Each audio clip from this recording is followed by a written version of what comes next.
5 तारखेला जो मोर्चा आम्ही ठरवला तो मोर्चा होऊ नये आणि मराठी माणूस एकत्र येताच कामा नये. एक तर तो फोडण्याचा प्रयत्न करायचा, तो फोडण्याचा प्रयत्न अयशस्वी झाल्यानंतर आता तो एकत्र येऊ नये म्हणून जी.आर. रद्द केला.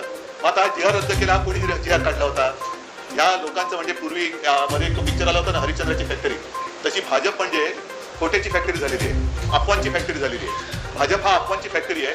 अफवा पसरायच्या, खोटं नाटक कथानक सादर करायचं, विरोधकांची बदनामी करून टाकायची आणि खोट्या मार्गाने विजय प्राप्त करणं हा भाजपचा एक आता धंदा झालेला आहे.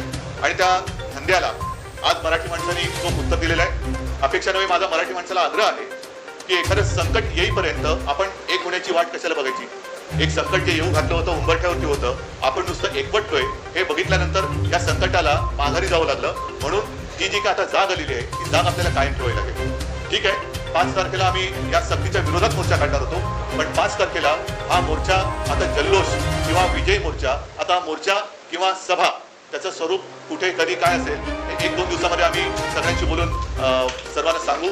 परंतु मी परत एकदा सर्व मराठी माणसांना आणि या आंदोलनाच्या निमित्ताने एकवटलेल्या सर्व पक्षांना हात जोडून विनंती करतोय, सगळ्यांनी याच्यामध्ये सहभागी व्हावं. ही मी त्या सगळ्यांना, ज्यांनी आज याच्यात सहभाग घेतला होता त्या सगळ्यांना मी विनंती करतोय.